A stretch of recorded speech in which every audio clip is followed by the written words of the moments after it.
The sun was melting into the desert, bleeding its last gold across the sky, when Evelyn Carter first heard the hoofbeats. Rhythmic. Fast. Wrong. She'd ridden these canyons for years, enough to know what the land was supposed to sound like. These hoofbeats didn't belong to cattle or a passing stagecoach. They had a purpose. They were coming for her. Evelyn's hand instinctively dropped to the Colt strapped to her thigh, fingers grazing smooth metal, and for a moment, she considered turning the horse around. But running would only make it worse. That's what Thomas used to say. Never turn your back on a storm, Evie. Face it, or it'll swallow you whole. She breathed deep and clicked her tongue. The mare hesitated, then trotted forward. The rock walls of Dust Creek Canyon rose around her like jagged tombstones, casting long shadows that made everything look like it was waiting to pounce. The ambush came fast. 3 riders burst from the rocks, kicking up clouds of grit and fury. Their faces were wrapped in dust-colored scarves, their eyes sharp and careless. The leader wore a black hat too clean for a man this far from any town. His rifle pointed straight at her chest. "Easy now, missy," he drawled, voice low and smooth like creek water hiding snakes. "Don't make us do anything impolite."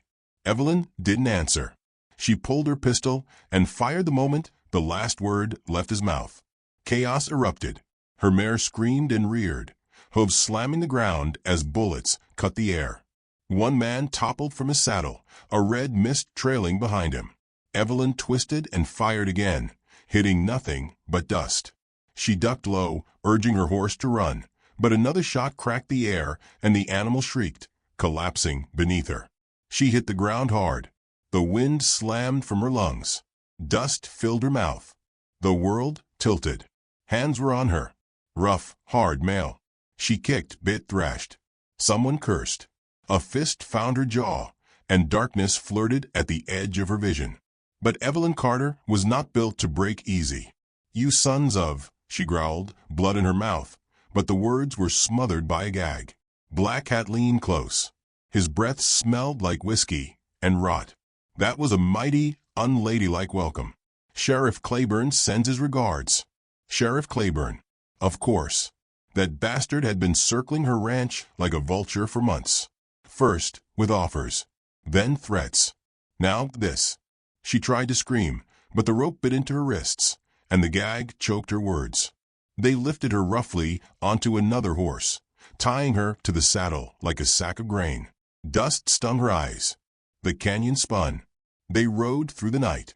The pain in her shoulder from the fall sharpened with each bounce of the saddle. Moonlight painted the desert silver, but it offered no comfort. Evelyn didn't beg, didn't cry. She burned. Sometime near dawn, they reached the camp. A knot of crooked shacks and rusted wagons hidden deep in the canyon's gut. A fire crackled in the center, surrounded by men with eyes that had long-forgotten softness. Someone shoved her off the horse and dragged her to a post, tying her wrists above her head. "Sheriff will be here by sundown," one muttered. "Said she's worth 1,000 alive." Evelyn spat blood at his boots. They laughed. One of them called her the widow with teeth. Another said they'd knock those teeth out if she didn't behave. Evelyn smiled through split lips. She'd earned every scar on her hands and face, and she didn't plan to stop now. They left her there in the heat, the sun blistering her skin. Her body ached in every place she could name. She remembered Thomas's hands, calloused, kind, when he built the porch swing. The way he'd whistle through his teeth as he hammered. That sound still rang in her ears when she closed her eyes. The day he was shot, he was fixing a fence. Didn't even see it coming. They buried him with his hat on. She kept his rifle. It was at the ranch now, probably burning or stolen. Just like everything else. A vulture circled overhead. Somewhere, harmonica played a slow, crooked tune.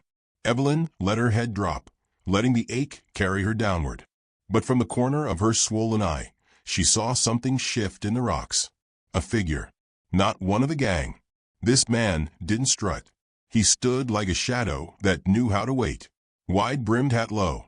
Duster coat dark as dusk. His face hidden by the canyon's shade. She blinked. Thought maybe the sun had cooked her brain. Then he moved. Silent as a snake's breath, he crept closer, circling the camp like he'd walked its bones before. The others didn't see him. Too busy drinking, playing cards, laughing like men who thought they owned the world. He crouched near the fire, eyes on her. She stared back. He didn't nod, didn't smile, just watched, studied, calculated. And then, in the hush before morning birds stirred, he whispered low so only the wind and Evelyn could hear. Time to repay a debt. Her breath caught. Then he was gone again, folded into the canyon's ribs like he'd never been there at all. But Evelyn knew what she'd seen. Not an angel. Not a hallucination. An outlaw. And maybe, just maybe, her only chance. The fire burned low in the outlaw camp, crackling against the silence of sleeping men. The stars above were sharp and cold, scattered like broken glass across the sky. A coyote cried in the distance. Evelyn Carter stirred in her bonds, her arms numb and raw from the rope. Every breath she took felt heavier than the last. She didn't know if the figure she'd seen earlier was real or just her mind playing games, teasing her with hope. But her gut said otherwise. That voice, it hadn't been memory. It had been real. Gravelly, calm, not the kind that promised comfort, but the kind that made promises stick. A twig snapped. Not the careless kind of sound a drunk makes, but precise. Deliberate. A shadow moved behind one of the wagons. Evelyn's breath caught, and she stilled her body, narrowing her eyes. He appeared out of the darkness, like a ghost pulled from the very dirt. No flash, no theatrics. Just a man stepping where no man should have been able to stand without being seen. He was tall, broad-shouldered, face half covered by a dusty red bandana. A scar curved down his temple, vanishing beneath the brim of his black hat. His eyes met hers across the firelight. Quiet, steady. She didn't dare speak. He raised a single-gloved finger to his lips. Then he moved. The first guard never knew what hit him. 1 second he was leaning against a barrel, half asleep. The next he was crumpling to the ground, a muffled grunt the only sound he made. The stranger caught his body mid-fall and eased it down like a sack of potatoes. The second was more alert, fiddling with his gun belt near the horses. The outlaw struck fast, a flash of movement, and the man staggered back, choking. Rope, clean and silent. The outlaw dropped him behind the wagon and rolled his shoulders like he was just getting warmed up. Evelyn couldn't believe what she was watching. He came to her then, crouched low. His voice was rough velvet. "Can you walk?" She nodded, then winced. Her legs were stiff, her shoulder screaming from the fall the night before. He pulled a knife and cut her bonds. The blade was sharp and cold against her skin. She fell forward, and he caught her with one hand around her waist, holding her upright with practiced ease. "Lean on me." "I don't even know your damn name," she whispered hoarsely. "Don't need it." That should have bothered her, but it didn't. They moved like shadows through the camp. The outlaw's movements were fluid, efficient. He knew the terrain, the layout, the patterns. Evelyn leaned on him, dragging one foot after the other, the pain in her side sharp with every step. They almost made it. A bottle clinked. A muttered curse. One of the men, young, jittery, stumbled from a tent with a rifle and a jug. He blinked. His eyes locked on them. He shouted. Bullets erupted like thunder. The outlaw shoved Evelyn behind a wagon and returned fire without hesitation, his revolver barking like a wild dog. One man fell immediately. Another dove behind a crate, yelling for reinforcements. More voices. More boots pounding the dirt. The outlaw grabbed Evelyn's hand. "We run now." She didn't argue. They tore through the camp, weaving between tents and barrels. Evelyn's lungs burned, her body screaming at her to stop, but she pushed harder. The outlaw paused just long enough to shoot a lantern hanging above a storage tent. It crashed and exploded into flame, smoke and light blooming across the camp. They ducked through a narrow ravine behind the shacks, bullets peppering the stone around them. One grazed the outlaw's shoulder, but he didn't flinch. Evelyn felt blood smear against her sleeve where he held her. Then they were out, into the wild. The open desert loomed before them, bathed in moonlight and the howl of wind. Behind them, voices shouted, angry and confused. Dogs barked, but no one followed yet. The fire was spreading fast. They didn't stop until they reached a dry riverbed half a mile out. The outlaw helped her down behind a boulder and checked the sky, listening. Silence. Only the wind now. Evelyn collapsed against the rock, gasping. The outlaw crouched nearby, pulling a flask from his coat and handing it to her. She took a swig. Whiskey. Burned like fury down her throat, but it grounded her. "Thank you," she said, her voice barely above a rasp. "Who the hell are you?" He sat beside her, pulled the bandana down. His face was weathered, sharp lines carved deep by sun and time. He looked like someone who'd buried a lot of friends and hadn't forgotten a single one. "Silas Boone," he said finally. "Used to ride with Claiborne. Left after he tried to hang me for stealing back what he'd already stolen." Evelyn turned her head to look at him fully. "You're that Silas Boone?" He didn't answer. "Didn't need to. I thought you were dead." "Close enough," he muttered, wincing as he tore his sleeve and pressed it to his bleeding shoulder. She reached for it. "Let me see." He watched her for a beat, then nodded. She peeled the cloth back. The wound was shallow, but bleeding fast. A crease, not a hole. "You were lucky." "Luck didn't have much to do with it." "You shot back." "I've been angry a long time," she said, tying the makeshift bandage tighter. "Just need a target." He gave a dry chuckle. "You always pull guns on men trying to rescue you. Only the ones who show up after I've been tied to a damn post for 12 hours. That earned a half smile. She leaned back against the rock, exhaling. Her whole body ached. But there was a strange warmth settling in her chest, familiar and unfamiliar at once. "You didn't have to come for me," she said. "I owed someone." "Who?" He didn't answer. Instead, he stood and walked a few paces to scan the horizon. The fire back at the camp was a distant orange glow now, flickering like a dying star. "We've got a day, maybe two, before they pick up our trail again," he said. "They'll come hard. Claiborne won't let this go." Evelyn nodded, standing with effort. "Then we don't stop." "Not yet." Silas watched her carefully. "You sure you're ready to ride?" "No," she said. "But that never stopped me before." He studied her, then gave a short nod. They moved out together, quiet and steady, their silhouettes blending with the desert around them. Behind them, the fire raged, eating the outlaw camp to the bone. Ahead, nothing but open country and the long road to reckoning. The wind rolled in heavy across the desert, hot and restless, like it had stories to tell, but never stopped long enough to say them. Evelyn Carter squinted into the sun, her skin tight and burned along the cheeks, her jaw still swollen from the last fight. Her ribs ached. Every step across the cracked earth rattled something deep inside her. But she didn't complain. She just walked beside Silas Boone like she'd been doing it her whole life. They'd been riding hard for days. When the horses gave out, they walked. When walking hurt too much, they paused only long enough to catch breath and keep going. They moved at the edges of civilization, avoiding towns, skirting old stagecoach roads, living off stale jerky and rainwater gathered in stone hollows. Neither of them said much, but their silences were growing less hollow. That was something. On the fourth night, with no fire to give them away and the moon hiding behind clouds, they camped in the husk of an old church. Half the roof was caved in, the altar long scorched by lightning.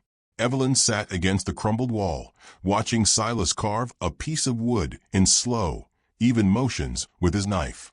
A habit, maybe. A way to quiet the ghosts. "You ever believe in anything?" she asked, the question falling out before she could stop it. Silas paused mid-cut. "Like God. Or second chances." He looked up, his eyes dark and unreadable. "Not sure there's a difference."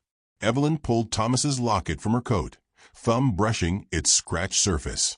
She hadn't opened it since the day they buried him. Something in her throat tightened, but she swallowed it down. "I stayed too long on that land," she said. "After he died, I thought if I held on hard enough, maybe I'd still be close to him." Stupid, maybe. Silas didn't offer comfort. That was part of his draw. He never offered anything soft, only space to let you speak your truth. "It ain't stupid," he said finally. "Just grief, wearing a different hat." They shared the quiet for a while. Somewhere in the distance, a whip-poor-will cried into the night.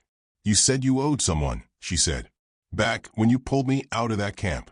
"Who was it?" He set the knife down. "My brother, Jace." Evelyn waited. "Years ago we rode with Claiborne," he went on, voice low and steady. "Back before Claiborne wore a badge. It was all quick scores and dirt roads. But one job turned bad, real bad. A homestead, family inside. Claiborne said no witnesses. Jace refused. Tried to stop it. Got a bullet in the back for it." Her breath caught. "I didn't even fire my gun. Just stood there, watching it happen. After that, I left. Figured riding alone was better than rotting with men like that." She looked at him in the flickering shadow of what had once been a place for sermons. His face had the kind of sorrow that didn't cry. It just settled into the bones and never left.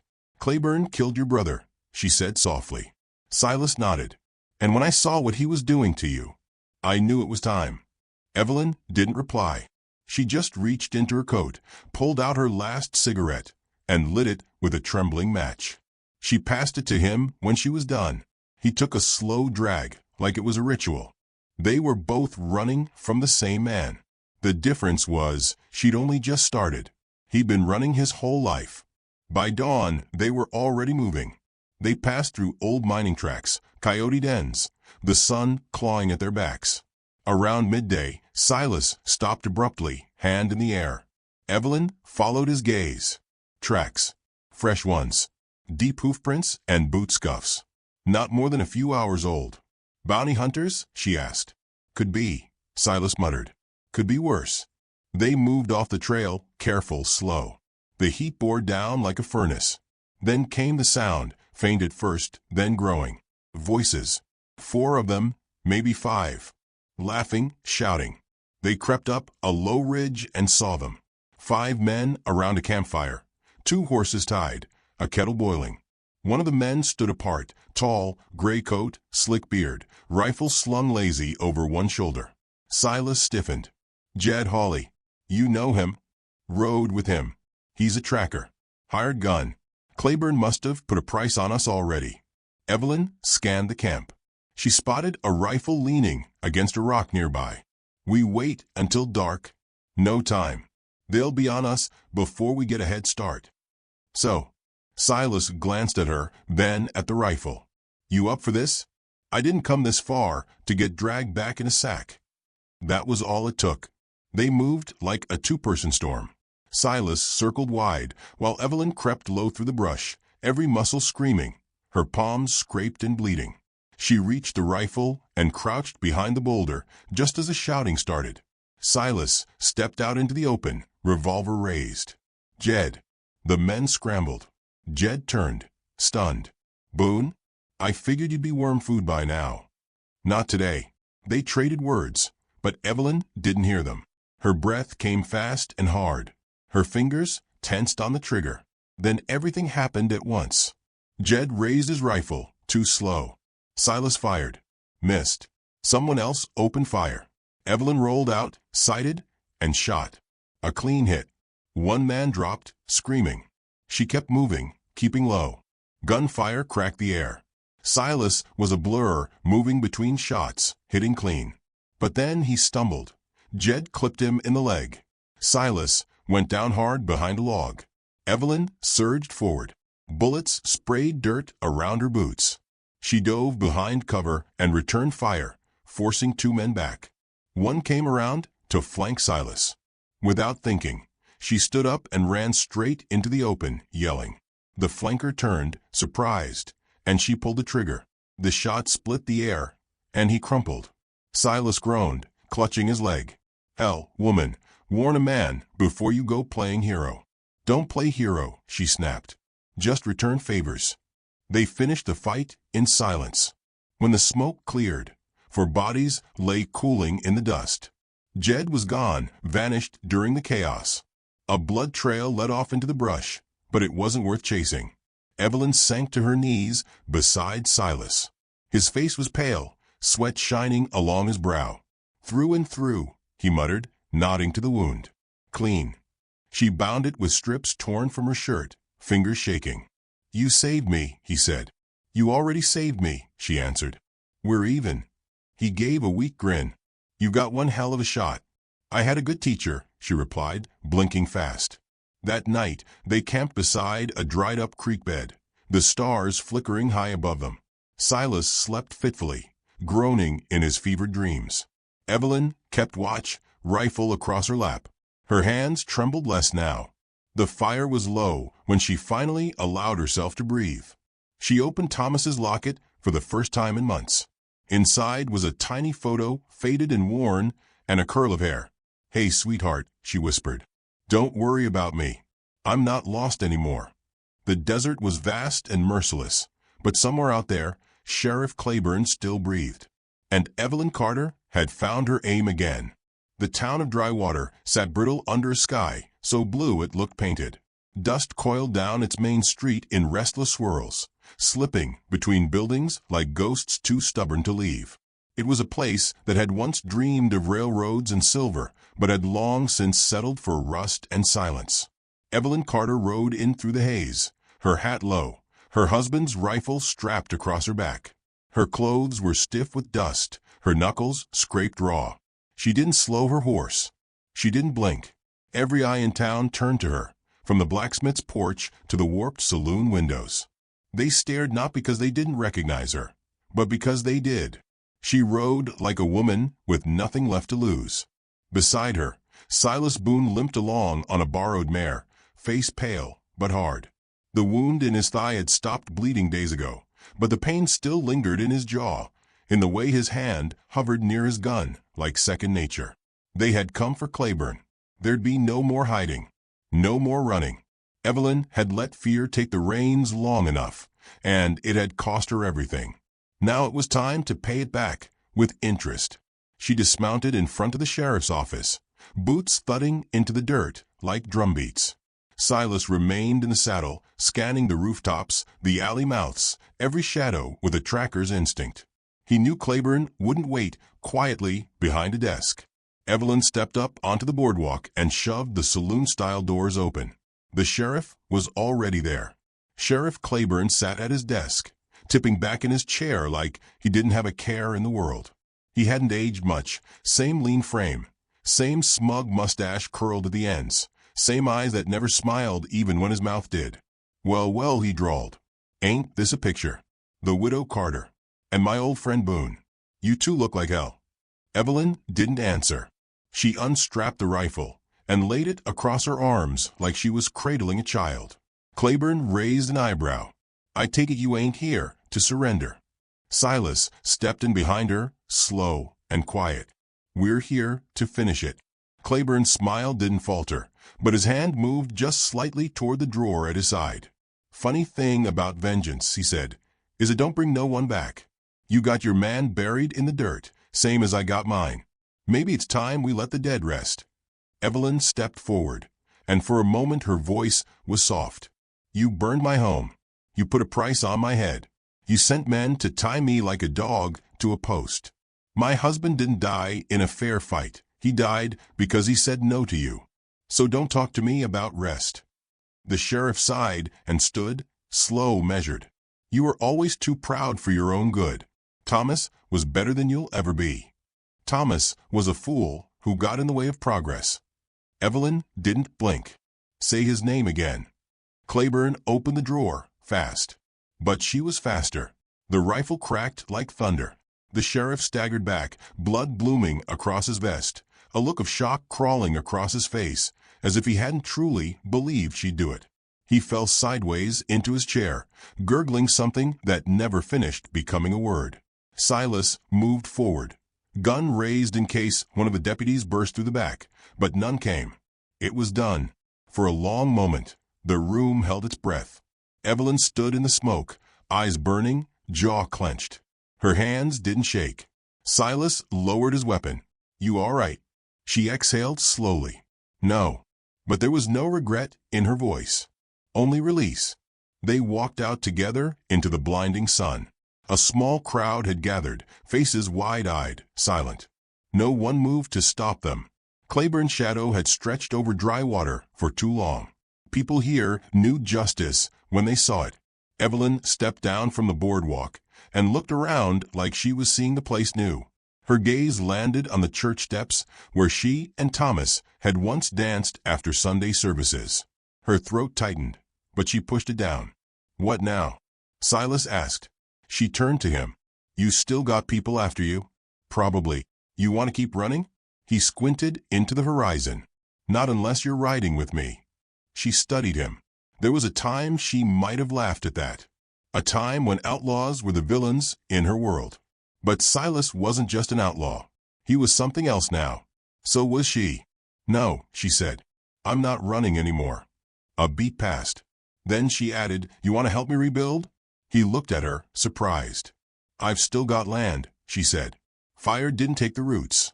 We can start again." Silas hesitated, then nodded slowly. "Yeah, I think I'd like that." The sun dropped lower in the sky, casting long shadows behind them. The town didn't cheer. It didn't weep. It just stood still while the wind moved through it, like the land itself was waiting to see what these two broken souls would do next. Weeks passed. They worked the land with blistered hands, rebuilt the porch beam by beam. They patched fences, redug the well, and planted seeds not just in the soil, but in the quiet spaces between them.